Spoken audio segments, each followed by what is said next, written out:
जय श्री कृष्ण विद्यार्थी मित्रों। હવે આપણે પાઠ બીજો પાઠ પહેલો ભણ્યા, હવે આપણે પાઠ બીજો ભણશું સૂક્ષ્મ જીવો મિત્ર અને ક્ષત્રિય। વિદ્યાર્થી મિત્રો, અત્યારે આપણે એમ કહીએ ને કે સૂક્ષ્મ જીવો એટલે કે કોરોનાના હિસાબે એટલા બધા આપણે સૂક્ષ્મ જીવોથી પરિચિત થઈ ગયા છીએ કે વાત જ ન પૂછો ને, એમાંય ક્ષત્રિય રૂપે આપણે એનાથી પરિચિત થઈ ગયા છીએ। એટલે આ પાઠમાં આવું જ કાંક આપણે ભણવાનું છે કે સૂક્ષ્મ જીવો આપણા મિત્ર પણ છે અને શત્રુ પણ છે। તો પહેલા તો સૂક્ષ્મ જીવો કોને કહેશું? આપણે આપણી આજુબાજુ ઘણા સજીવો છે જેને આપણે જોઈ શકીએ છીએ, વનસ્પતિ, પ્રાણીઓ, પણ અમુક જીવો એવા છે કે જેને આપણે નરી આંખે નથી જોઈ શકતા। એટલે કે એને કાં તો બિલોરી કાચ અથવા સૂક્ષ્મદર્શક યંત્ર અથવા ઇલેક્ટ્રિક માઇક્રોસ્કોપ આનો ઉપયોગ કરીને જોવા મળે છે। આવા જીવોને આપણે સૂક્ષ્મ જીવો કહીશું કે જેને આપણે નરી આંખે નથી જોઈ શકતા।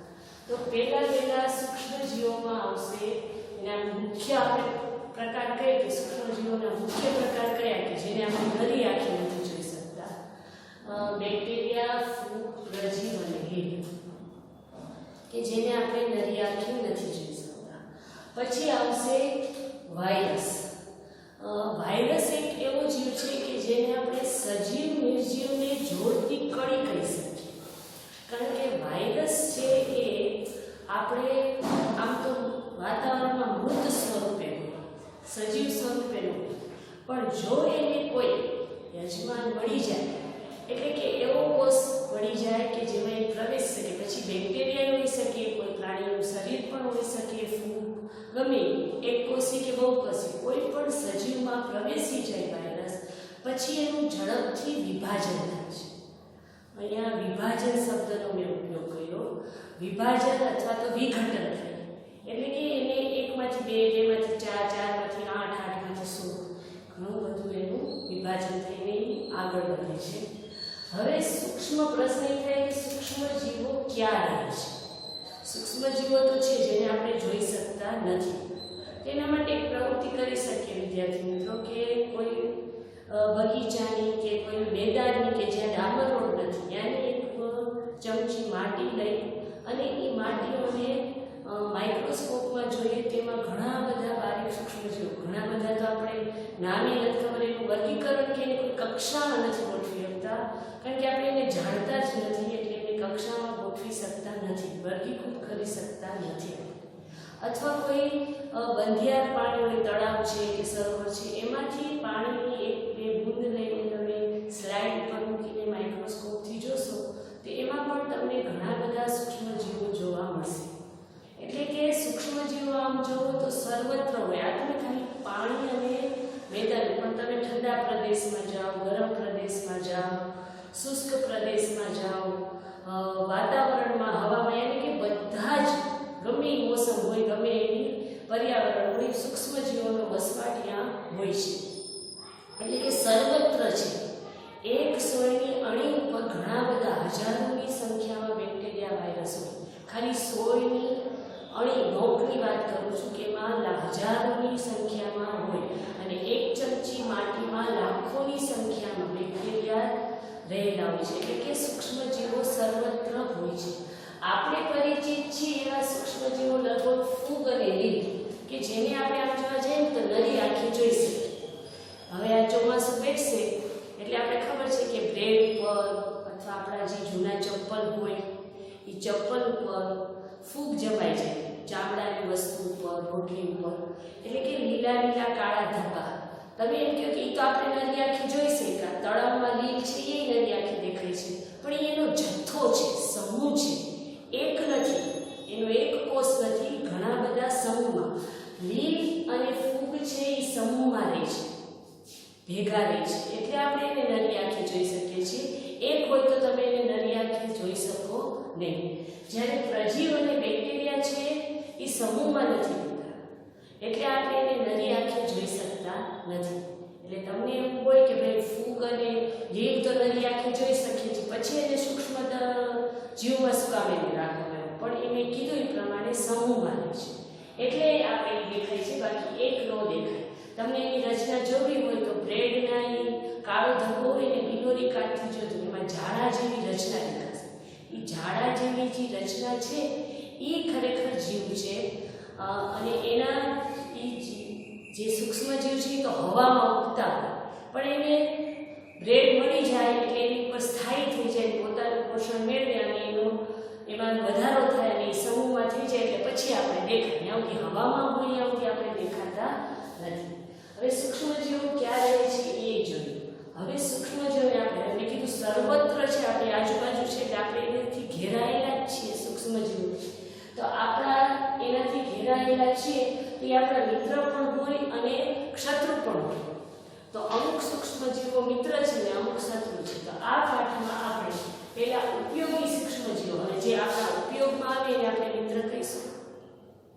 આપણે ખબર છે કે જે આપણી મદદ કરે એ આપણા મિત્ર હોય, એટલે કે જે આપણા ઉપયોગી જીવો છે એને આપણે મિત્ર કહીશું. એ પહેલા આપણે અહીંયા આકૃતિ બતાવી છે બેક્ટેરિયા. તો બેક્ટેરિયાને અમે બે પ્રકારના દર્શાવ્યા છે, કુંતલાકાર અને દંડાળું. પછી એના નીચે પ્રજીવ છે, અમીબા અને પેરામીસિસ. અમીબા વિશે તો તમે જાણો છો કે અનિયમિત આકારનો એક કોષી જીવ છે અને પેરામીસિસનો સ્લીપર જેવો આકાર એનો હોય છે. પછી અહીંયા લીલ બતાવી છે, કેલોમિડોમાનસ અને સ્પાઇરોગાઇડા. આ બે લીલના પ્રકાર છે. પછી આ પ્રજીવ છે, પેનિસિલિયમ અને એસ્પરજીસ.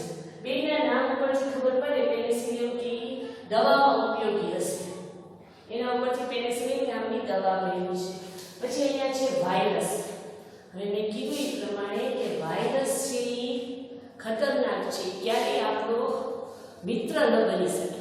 અત્યારે આપણે ખબર છે કે કોરોના વાયરસ ભયંકર આપણે મહામારી નથી. આપણે ઘરની બહાર ઘરના અંદર પ્રવેશીએ છીએ તો એ બીએ છીએ, બહાર નીકળીએ છીએ તો આપણે ડર લાગે છે. અને એના અહીંયા નામ એક્સપ્લેન નથી કર્યું વિદ્યાર્થી. અહીંયા બધાના નામ આપી દીધા છે કારણ કે એને આપણે ઓળખી લઈએ છીએ, એનું સ્વરૂપ બદલાતું નથી. જ્યારે વાયરસનું સ્વરૂપ બદલાઈ જાય છે. હવે તમને જ ખબર છે કે અત્યારે કોરોનાથી બધાય વાકેફ છો, બધી ન્યૂઝ ચેનલ બધાય છાપા.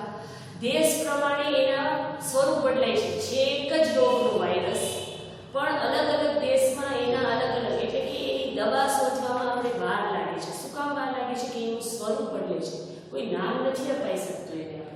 અને મોટે ભાગે વાયરસ આપણો શત્રુ જ છે, મિત્ર નથી. કારણ કે એ આપણે બીમારી જ આપે છે, જેમ કે ટાઇફોઇડ, ફ્લૂ, ઇન્ફ્લુએન્ઝા, શરદી, ઉધરસ, પોલિયો.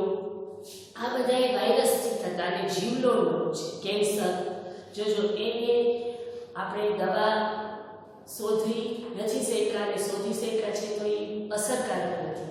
શરદી થાય તો આપણે એન્ટીબાયોટિક ડૉક્ટર આપે રાહત માટે, પણ એની દવા નથી. એની અસર તમને 3-4 દિવસ તો રહેશે જ. એ તો ખાલી આપણી એન્ટીબોડી ના રક્ષણ માટે આપણે ડૉક્ટર દવા આપે છે, પણ એ વાયરસની લગભગ મોસ્ટ ઓફ દવાઓ શોધી શકાતી નથી. કેન્સરમાં પણ એની અલગ અલગ પદ્ધતિ છે. કારણ કે મેં કીધું એ પ્રમાણે જો એનું એક કોષ હોય એક શરીરમાં પ્રવેશી જાય તો પછી એમ કે ફ્યુ સેકન્ડમાં જ હજારોની સંખ્યામાં એ ઉત્પન્ન કરી શકે છે અને એ આખું પાર્ટ બહાર કાઢી લેવું પડે. એ વગર થાય નહીં. અત્યારે આપણે ખબર છે કે કોરોનામાં કોઈ દવા અસર કરતી નથી કારણ કે એ વાયરસથી ફેલાયેલો રોગ છે અને અત્યારે આપણે પણ એની રસી શોધવા ઝઝૂમી રહ્યા છીએ કે એની રસી મળી જાય અને આપણે રાહત થાય. તો આ રીતે અહીંયા મેં પ્રજીવ, બેક્ટેરિયા, વાયરસ, લીલ એ અલગ અલગ આપણે અહીંયા શોધેલા છે. અહીંયા આ બેક્ટેરિયા છે, આ પ્રજીવ છે, આ વાયરસ છે, આ લીલ છે અને આ ફૂગ છે.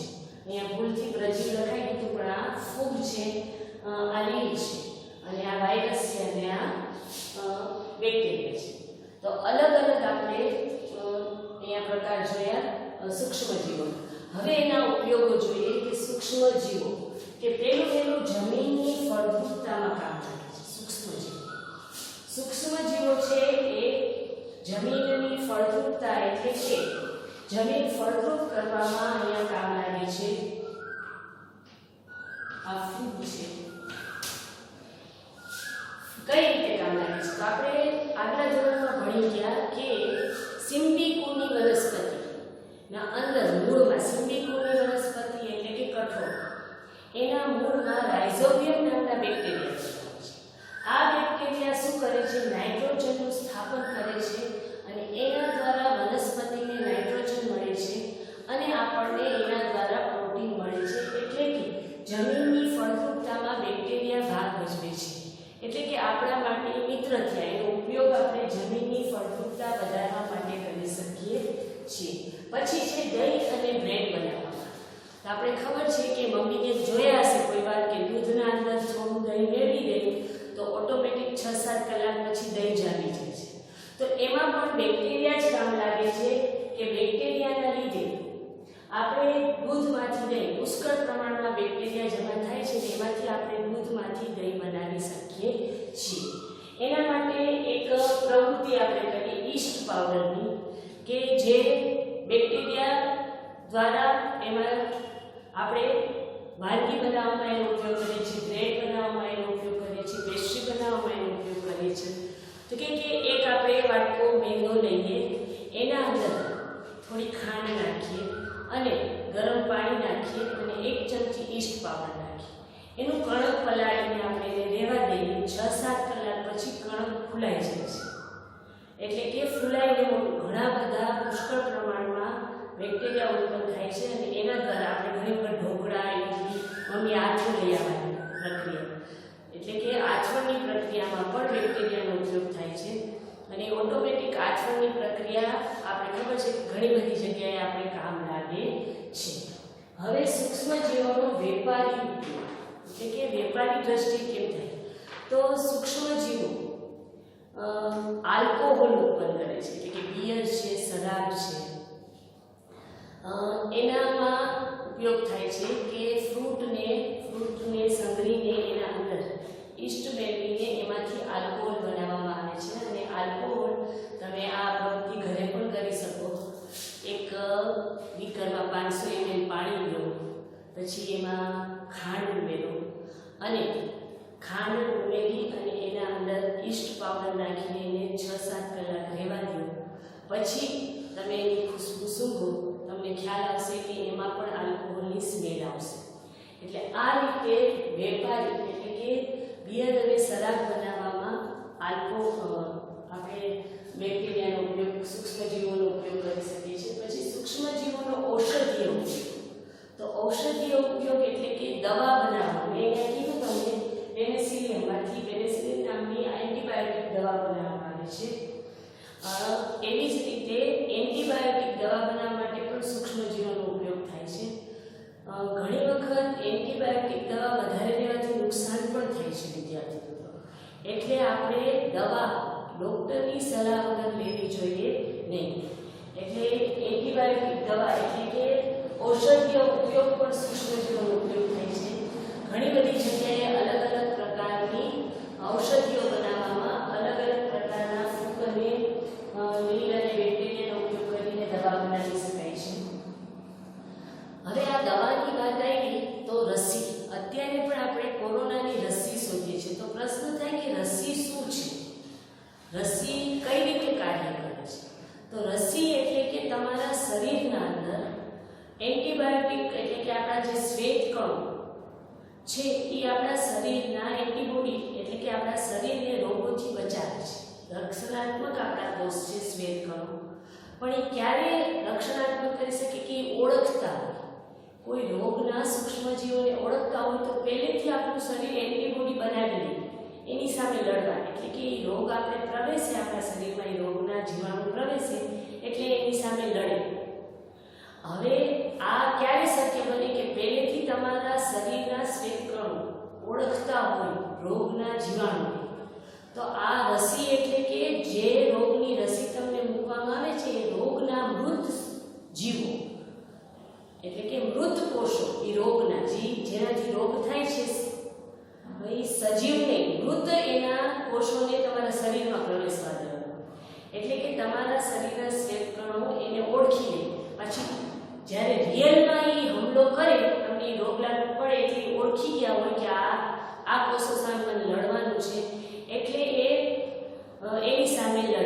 એટલે આને આપણે રસી, એટલે કે ઓલરેડી જેનાથી રોગ થાય છે એ જ રોગના વિષાણુને આપણા શરીરમાં નાખવામાં આવે છે, પણ મૃત જીવિતને એને આપણે રસી કહીએ છીએ. તમે નાના હશો ત્યારે તમારા મમ્મીને પૂછજો તમને કેટલા પ્રકારની રસી મુકાઈ હતી. એનો આખો એક ચાર્ટ તૈયાર કરજો તમારી નોંધપોથીમાં કે તમારી કયા ઉંમરે તમને કઈ રસી મૂકવામાં આવી હતી અને કેટલા સમય માટેની કયા રોગ માટે તમારું રક્ષણ કરે છે એનો એક આખો કોષ્ટક બનાવજો.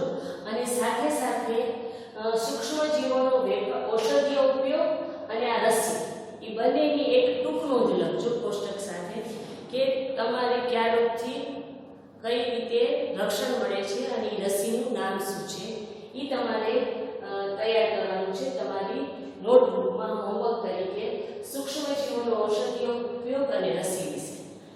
જય શ્રી કૃષ્ણ.